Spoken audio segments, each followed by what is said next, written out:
আজকে আমি আপনাদেরকে যেটা দেখাবো সেটা হলো আপনি ইউটিউবে ভিডিও আপলোড করার পরে যদি আপনার মনে হয় যে ভিডিওটা আমি রোটেট করব, তাহলে আপনি কিভাবে করবেন।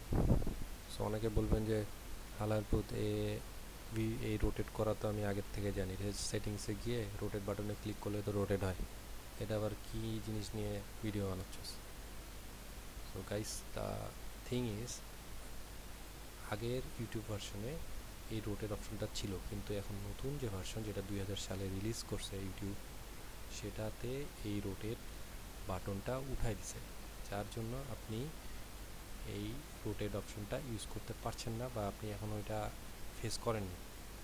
সো এটা ফেস করার পরই মনে হবে যে কেন এই বাটনটা নাই বা কী জন্য এটা নাই, এটা আমিও জানি না কেন নাই, বাট এটা আপনি ইউজ করতে পারবেন। একটু ট্রিকি পার্ট আছে এর জন্য, এইটা আমি আপনাদেরকে আজকে ভিডিওতে দেখাবো।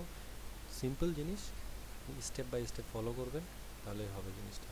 সো আপনার নিশ্চয়ই চ্যানেল আছে, যদি আপনার চ্যানেল থাকে তাহলে আপনি অবশ্যই আপনার ইউটিউব চ্যানেলে যাবেন, গিয়ে আপনি দেখবেন যে আপনার চ্যানেলের মধ্যে আপনার চ্যানেল ড্যাশবোর্ড পাবেন। চ্যানেল ড্যাশবোর্ডের মধ্যে অনেকগুলো অপশন আছে, এই অপশনের মধ্যে আপনি আপনার যে ভিডিওটাকে রোটেট করতে চান সেই রোটেট ভিডিওটা বের করবেন। রোটেট ভিডিওতে সাপোজ আমি আমার প্রথম ভিডিওটাই রোটেট করব। সো এই রোটেট বাটনের ডিটেলসে ক্লিক করলে আপনি এই ভিডিওর উপরে যেই সব অপশন আছে সেগুলো আপনি পাবেন।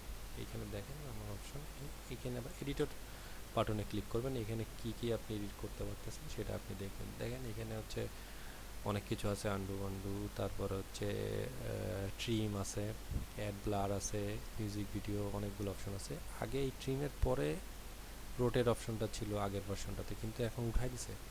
সো আমি জানি না কেন উঠাই দিছে, আর এইটা আপনি ইউজ করতে পারবেন।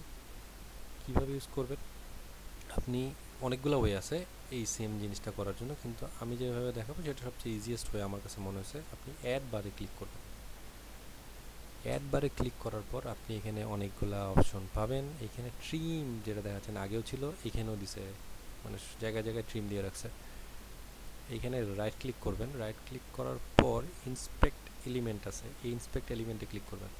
ইন্সপেক্ট এলিমেন্টে ক্লিক করার পর আপনার এই যে লাইনটা ব্লু কালারের হয়ে আছে, এর একটা লাইন পরেই দেখবেন যে এনহ্যান্স রোটেট বাটনস। এই লাইনটাতে গিয়ে যে হিডেন ইকুয়াল টু ট্রু আছে, এইখানে ডাবল ক্লিক করবেন। এখন এটা HTML একটা পেজ বা HTML, এই পেজটার HTML আপনারা এখন ভাববেন যে আমি তো প্রোগ্রামার না, আমি কীভাবে করব, আমি কোনো আইটিতে কিছু বুঝি না, এটার জন্য কিচ্ছু বুঝতে হয় না। আপনি জাস্ট আমি দেখাচ্ছি যেটা, সেটা ক্লিক করবেন এবং খুবই ছোট কাজ। এই যে হিডেন বাটনে ডাবল ক্লিক করছেন, এই হিডেন বাটনে ডাবল ক্লিক করে রাইট ক্লিক করবেন। রাইট ক্লিক করে এই হিডেন ইকুয়াল টু ট্রু যেটা, সেটাকে কেটে দিবেন। কেটে দিয়ে আপনি পাশের যে কোনো একটা জায়গায় ক্লিক করবেন। দেখেন যে ওই হিডেন ইকুয়াল টু ট্রুটা নাই, না থাকার পরে আপনি এটা ক্লোজ করে দিবেন। এই যে দেখেন আপনার আন্ডু আন্ডু বলছি রোটেট লেফট, রোটেট রাইট চলে আসছে। এখন আপনি এটাকে রোটেট লেফট অথবা রোটেট রাইট দিবেন। রোটেট লেফট দিলাম, রোটেট লেফট হয়ে গেল। রোটেট রাইট দিলেন, রাইট হয়ে গেল। সো এটাকে সেভ দিলেন, সেভ হলো, শেষ। এখন অরিজিনাল ভার্সনে চলে আসবে, মানে অরিজিনাল পেজে চলে আসবে। সো এই রোটেটটা ইউটিউব কেন বন্ধ করছে বা কেন মানে উঠায় দিছে এটা আমি জানি না, কিন্তু তাদের ওইখান থেকে আবার ইউজ করতে পারতেছি, এটা জানি না, এটা হয়তো আবার দিয়ে দিবে রোটেট বাটনটা। সো আপাতত আপনি এইভাবে ইউজ করতে পারেন। So I think it's very helpful for you if you are a YouTuber.